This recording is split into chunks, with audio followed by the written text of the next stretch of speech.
today I am going to be making a bundt cake. The one that I am going to use with the cake topper that I showed you how to make, as well as the cake stand. So that'll all come together at the end here. I am going to start by washing my hands. I don't like to bake with my ring on, so I take that off. Okay. So today I'm going to be making a vanilla bundt cake. I will attach the recipe down below so that you can get to that, and it's a recipe I found on Pinterest. So to start, we're going to preheat our oven to 325. And then I'm going to take my bundt pan. You could do this in a regular cake pan, but like I said, we're using a bundt pan for this. So I'm going to use my Costco cooking spray to just really make sure there's enough for it to slip right out and not have to worry about sticking. And I'm just going to set it out of the way. So I'm going to start with the dry ingredients, which I already have most of them measured out. This is 3 cups of flour here. I'm going to pour it in my KitchenAid bowl. And then I have 2 cups of sugar already measured out. Pour that in the KitchenAid bowl.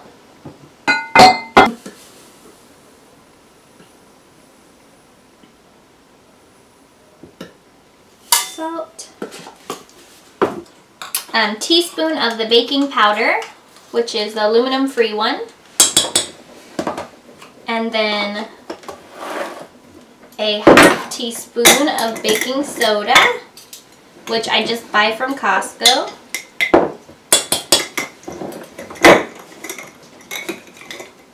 And I keep it in an airtight jar because that's just easier and cheaper for us. And then after our dry ingredients are all in here, let me make sure we got our salt, we got our baking powder, got our baking soda. This is a form of buttermilk. So I didn't actually have buttermilk on hand, and I hate to just go buy it when you only need a tiny bit. So basically what I do is I just take 1 cup of milk. So this calls for 1 cup of buttermilk. So I take 1 cup of milk, any kind, we usually have 2%. And then I add either a tablespoon of lemon or a tablespoon of vinegar. We always have white vinegar on hand, so I use 1 tablespoon of white vinegar, and then you let it sit for 5 to 10 minutes out of the fridge. And I don't know if you guys can see it, probably not, that it's kind of like curdy. So you should be able to see there's some curds, and those won't affect your baking at all. So actually what I'm going to do before I take this to the KitchenAid, I'm going to take it over to the KitchenAid and then I'll bring it back over here for you guys. I'm going to use my trusty Humphrey to just mix all the dry ingredients and make sure they're well blended.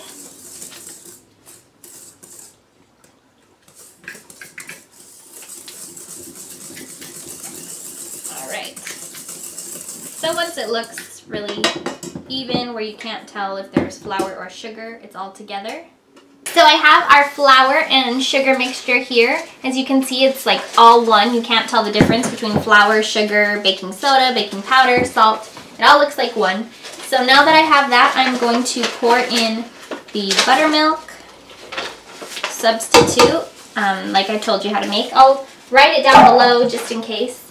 But like I said, super easy, and I always use it in recipes like this because you just don't use buttermilk for that much, so I hate to go buy a whole jug and not use it. And then 2 teaspoons of vanilla. Just gonna eyeball it, because to me it's not a bad thing if it has more vanilla flavoring.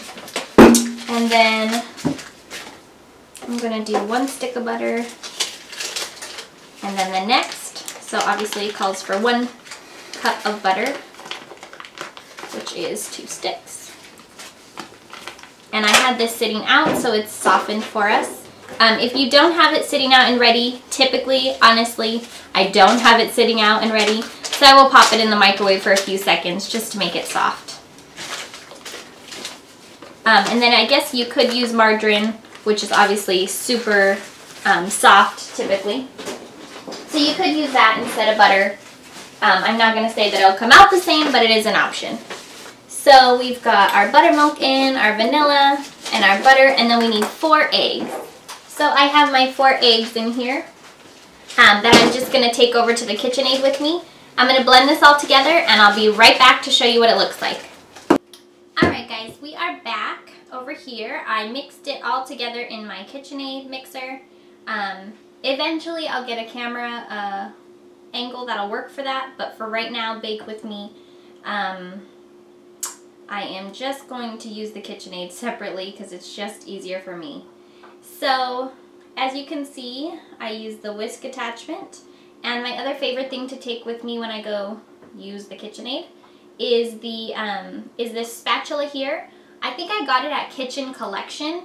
I don't know if there's not very many of those, and I don't know. You can check on their website. I'll link them down below. It's pretty inexpensive. I think this was less than like $2, or was like $2.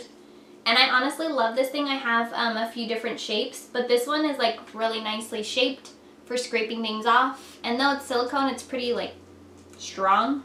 So yeah, so now we're just going to scrape off the excess so we don't waste any batter.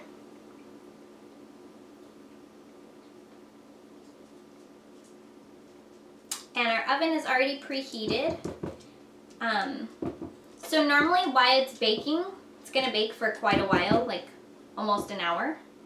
I would make my frosting or my topping or whatever, but I already have it made. I will share the recipe with you. It's just chocolate ganache that I'm going to pour over the top.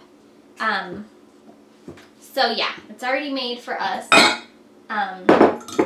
But I will show you it, and I'm going to work on melting it down so that we can pour it over the top really nicely. So like I said, grease your Bundt pan, and then we have our batter, and I'm probably going to need this again, so let's see.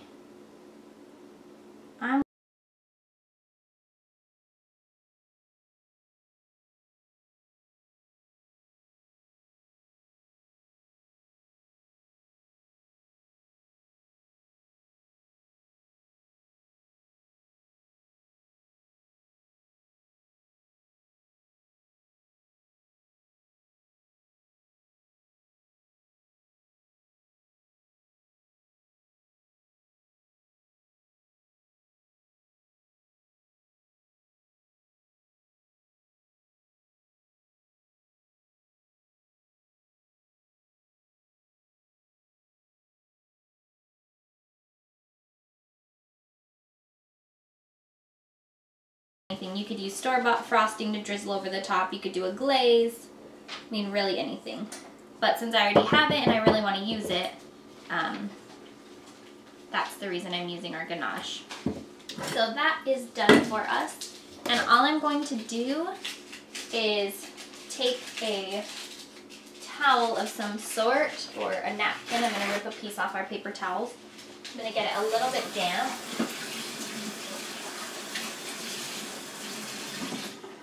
And I am just going to wipe anything that I got right here or above where everything else is, just because I want it to be cohesive. So, see anything else like that? So now that it is ready to go in the oven, this is what it looks like. It moves around really easily because we've got lots of oil in there. I'm going to pop it in the oven and I'm going to bake it for, it says 55 to 60 minutes, so I'm going to set a timer for 55 minutes. I like to start on the lower end just in case it bakes faster. You don't want it to be burnt.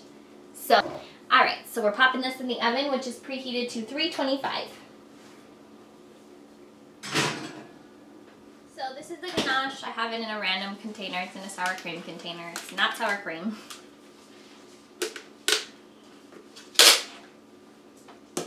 And it smells so chocolatey and rich. So all it is heavy whipping cream and chocolate chips. So however much you want to make, you do a 1-to-1 ratio. So if you use 1 cup of heavy whipping cream, you're going to use 1 cup of chocolate chips. These are just the Nestle chocolate chips that we buy from Costco, huge bag. With this one, I filled like 16 cupcakes and I had this much left over.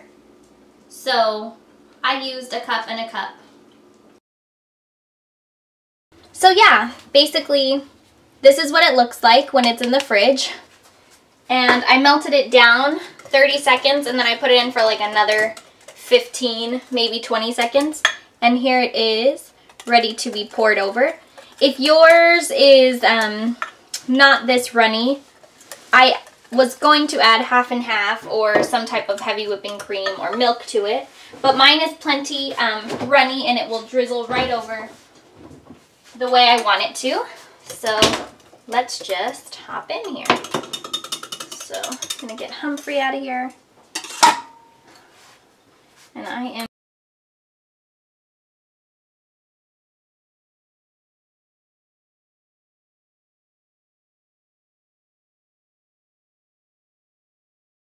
my trusty blue spatula that I've told you guys about already. This drying rack. If you don't have a drying rack, you could do it just on a plate. But under this drying rack, I have some plastic wrap to catch any runoff, because obviously there's a lot of runoff from this. Alright, so yeah, guys, we're back, and I have brown rice cooking. So if you see something on the stove, that's what that is.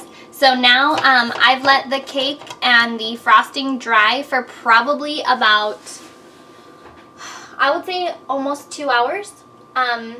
Probably like hour and a half, close to 2 hours. Mine is good enough. You could let it go longer, but I think it's perfect for us. So I'm going to switch it over to the cake stand and I'm going to put the cake topper on and you'll get a final preview of that. So there we are. I just carried it over from the other, from the rack. I have a little bit that touched the plate and I didn't want it there, so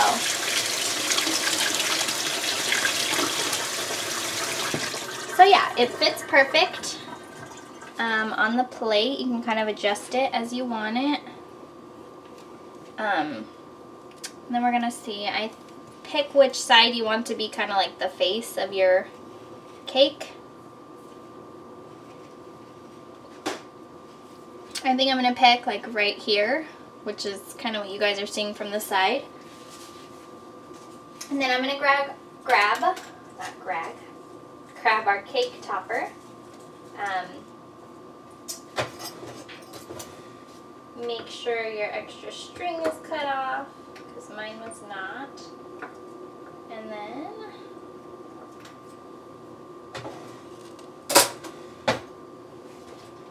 let's see. So I'm going to turn it towards you guys so you can see this. Scoot it out a little bit. And we're going to adjust it, of course.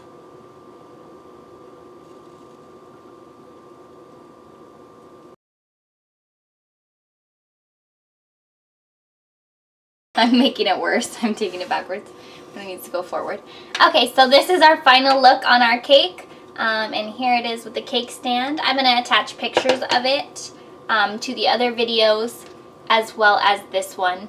The tutorial I gave for this cake topper here, and then the tutorial I gave to this